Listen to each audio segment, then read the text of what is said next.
యాదవ్ గారు.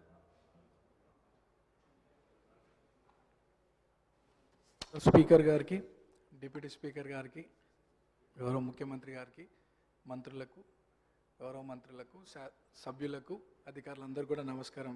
Speaker sir, first time మాట్లాడుతున్నందుకు చాలా హ్యాపీగా ఫీల్ అవుతూ మీకు ధన్యవాదాలు తెలియజేస్తూ, గత 2 సంవత్సరాల క్రితం ఇదే సభలో గౌరవ ముఖ్యమంత్రి గారు ఒకానొక సందర్భంలో పేరు ప్రస్తావించడం, 2 సంవత్సరాల లోపే ఇక్కడ ఈ సభలో తోటి సభ్యుడిగా రావడం చాలా అదృష్టంగా, గౌరవంగా భావిస్తూ అధ్యక్ష, మా సామాన్య కుటుంబం నుండి వచ్చినటువంటి నాకు ప్రజాసేవ కల్పించే అవకాశం కల్పించినటువంటి మా ముఖ్యమంత్రి గారికి, కాంగ్రెస్ పార్టీ పెద్దలకు ఈ అవకాశాన్ని స్వాగతిస్తూ, మా ప్రాంత ప్రజలందరూ కూడా నన్ను ఆశీర్వదించి సభకు పంపించడం వల్ల అందరికి కూడా మనసారా కృతజ్ఞతలు తెలియజేస్తూ, సార్ ఈ సభలో మాట్లాడే ప్రతి మాట, ప్రతి అంశం కూడా ప్రజల జీవితాలతో ముడిపడింది కాబట్టి సభ గౌరవిస్తూ, సభ మర్యాదలను పాటిస్తూ ముందుకు సాగుతానని, మా ప్రాంత ప్రజల యొక్క సమస్యలు పరిష్కరించడానికి గౌరవ ముఖ్యమంత్రి గారి ఆశీస్సులతో, సలహాలు, సూచనలతో మా ప్రాంత ప్రజల సమస్యలు పరిష్కరిస్తూ వారి సంక్షేమ అభివృద్ధి కోసం సాగుతాను ముందుకి,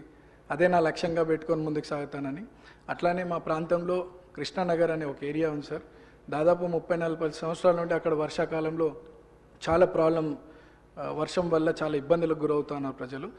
మా మంత్రులు అధికారుల దృష్టికి తీసుకెళ్ళినారు, అది పని కొద్దిగా ఆలస్యం అవుతుంది, తొందరగా పూర్తి చేయాలని ఒకటి సభ ద్వారా కోరుకుంటున్నాను. అట్లానే హై టెన్షన్ లైన్స్ మా ప్రాంతంలో ఉండడం వల్ల పదుల సంఖ్యలో ప్రజలు చనిపోయినటువంటి విషయం పూర్వంలో, అది కూడా అధికారుల దృష్టికి తీసుకెళ్ళినారు. అది కూడా అండర్ గ్రౌండ్ కేబులింగ్ ఫాస్ట్గా చేయిస్తే ఆ ప్రాంత ప్రజలు సురక్షితంగా ఉంటారనేది ఒక సందేశం మీ ద్వారా అందిస్తున్నాం అధ్యక్ష.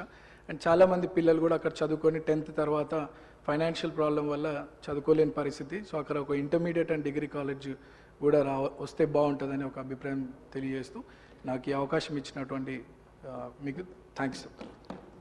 మినిస్టర్ గారు, సభ్యులు చెప్పిన అంశాలని నోట్ చేసుకోవడం జరిగింది అధ్యక్ష. శ్రీ కేఆర్ నాగరాజు గారు. ధన్యవాదాలు అధ్యక్ష. గత నెల జరిగిన మోంతా తుఫాన్ వల్ల అధ్యక్ష, మనందరికీ తెలుసు, కాకతీయుల కట్టిన మహానగరంలో, ఆ నగరంలో కట్టిన గొలుసు చెరువుల ద్వారా వచ్చిన ఆ యొక్క వాటర్ వల్ల చాలా కాలనీలన్నీ కూడా జలమయమైన అధ్యక్ష. గౌరవ ముఖ్యమంత్రి గారు తక్షణమే వరంగల్ నగరాన్ని విజిట్ చేసి తగిన సూచనలు ఇచ్చే అధికారులకు, అలాగే ఎవరైతే బాధితులు ఉన్నారో వాళ్ళందరికీ కూడా 1 నెల రేషన్, అలాగే హౌస్ హోల్డ్స్ అందరికి కూడా 15,000 చొప్పున ఇవ్వడం జరిగింది అధ్యక్ష. అలాగే మరణించిన వారికి కూడా 5 లక్షలు ఇవ్వడం మేము మా తరఫున, మరి వర్ధనపేట నియోజక తరఫు నుండి కూడా ధన్యవాదాలు తెలుపుతున్నాను అధ్యక్ష. ముఖ్యంగా అక్కడ గోపాల్పూర్ చెరువు అని ఉంటుంది అధ్యక్ష, అది దానివల్ల ఆయకట్టు అంటే అందులో అన్యాక్రాంతం అయిపోయింది ఆ చెరువు అంతా. గత 10 సంవత్సరాలలో ఆ చెరువు యొక్క రూపురేఖలు మారిపోయి, ఆ వచ్చిన వరద వల్ల ఆ చెరువు కట్ట తెగి వివేక్ నగర్ కాలనీ అని ఉంటుంది అధ్యక్ష, చెరువు కట్ట కిందనే అది మొత్తం కూడా పాపం ఉద్యోగస్తులందరూ కూడా ఎంతో కష్టపడి సంపాదించిన డబ్బుతో కట్టుకున్న వారి హౌస్ హోల్డ్స్ అన్నీ కూడా సుమారుగా ఒక్కొక్కరికి 15 లక్షలు, 20 లక్షలు, 25 లక్షలు ఒక్కొక్కరికి నష్టం జరిగింది అధ్యక్ష. కాబట్టి దయచేసి మీ ద్వారా ఇరిగేషన్ మినిస్టర్ గారికి, అలాగే మా యొక్క ముఖ్యమంత్రి గారికి తక్షణమే ఆ గోపాల్పూర్ చెరువును రిట్మెంట్ చేసి శాశ్వత పరిష్కారం చేయాలని కోరుకుంటున్నా అధ్యక్ష. రెండో విషయం, సభ్యుడు మాట్లాడుతూ బాంబులతో పేల్చేస్తున్నారని అసత్య ప్రచారాలు ఇక్కడ కూడా మాట్లాడడం సిగ్గుచేట అధ్యక్ష. దాన్ని వెంటనే తొలగించాలి అధ్యక్ష, రికార్డులోకి వెళ్ళి తొలగించాలి అధ్యక్ష. భాష మంచిగా మాట్లాడమని సభ్యులు చెప్పిన అంశాన్ని నోట్ చేసుకోవడం అధ్యక్ష. శ్రీమతి కోవాలక్ష్మి గారు.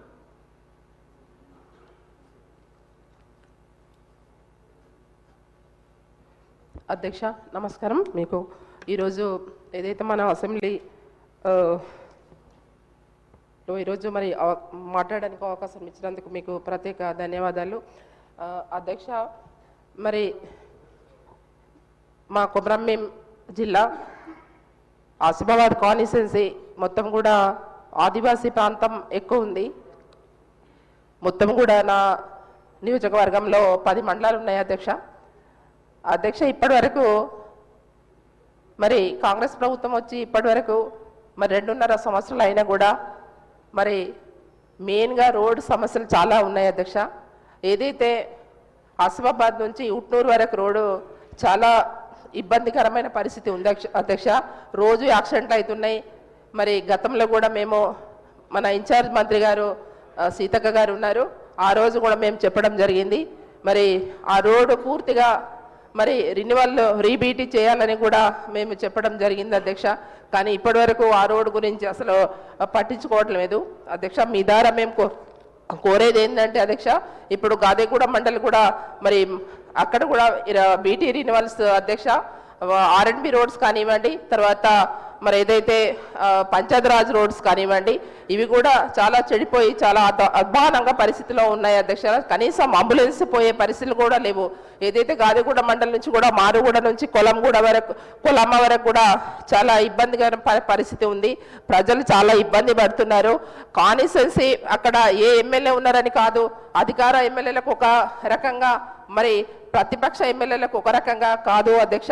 ప్రజలని దృష్టి పెట్టుకొని మీరు పనిచేయాలని మీ ద్వారా మరి ప్రభుత్వానికి కోరుతున్నాం అధ్యక్ష. ఏదైతే మన అధ్యక్ష ఇప్పుడు మనకు మన ప్రాజెక్టు విషయం వస్తే అధ్యక్ష, కొమరంభీం ప్రాజెక్టు మరి చాలా రోజుల నుంచి డ్యామేజ్ ఉంది. ఆ విషయం కూడా మంత్రి సీతక్క గారికి తెలుసు. మరి ఇప్పుడున్నవంటి ఇన్ఛార్జ్ మంత్రి గారికి కూడా మేము మీ ద్వారా తెలియజేస్తున్నాము. మరి కొమరంభీం ప్రాజెక్టు కూడా మరి డ్యామేజ్ అయ్యి ఇప్పటి వరకు పెండింగ్లో ఉంది. ప్రతి సంవత్సరం మరి ఒక 2 సంవత్సరాల నుంచి నీళ్లు కూడా మొత్తం కూడా వదిలేస్తున్నారు. దాంట్లో భాగంగా ఏవైతే బ్రిడ్జెస్, ఇప్పుడు గుండీ బ్రిడ్జెస్ కానీ, మన తర్వాత లక్మాపూర్ బ్రిడ్జ్ కానీ సగం అయి అట్లనే ఆగి ఉన్నాయి అధ్యక్ష. 2 సంవత్సరాల నుంచి ఒక రూపాయి కూడా మరి శాంక్షన్ చేయట్లేదు.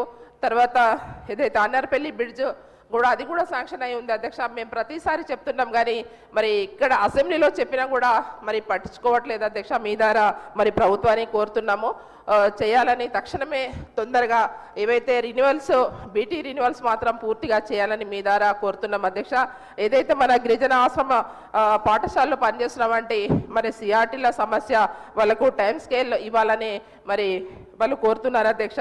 ఎందుకంటే పాపం వాళ్ళకు ప్రతి నెల సాలరీస్ కూడా రావట్లేదు. 8 నెలల నుంచి సాలరీస్ పెండింగ్లో ఉన్నాయి అధ్యక్ష. వారికి కూడా ఇవ్వాలని కోరుతూ మరి ఇంకా చాలా సమస్యలు ఉన్నాయి అధ్యక్ష. అవి కూడా మీరు ఇప్పుడైతే మేము చెప్పిన సమస్యలు అయితే ఖచ్చితంగా మరి తొందరలో ఇక్కడ అసెంబ్లీలో మాట్లాడినా కూడా మేము అక్కడ కనీసం ఏ స్పందన లేదు. మరి ఇప్పుడు ఇన్ఛార్జ్ గారు మంత్రి గారు మరి జూపల్లి గారు ఉన్నారు, వారి దృష్టికి మీ ద్వారా తీసుకెళ్తున్నాము. ఇంకోటి అధ్యక్ష, ఏదైతే మాకు ఎమ్మెల్యేలో గెలిచిన తర్వాత మరి ఎక్కడ కూడా కాన్స్టిట్యుయెన్సీకి వెళ్ళినప్పుడు చాలా ఎమర్జెన్సీ మరి అక్కడ సమస్యలు ఉన్నప్పటికీ మాకు సిడిపి ప్రతి సంవత్సరం కూడా ఇచ్చేది అధ్యక్ష.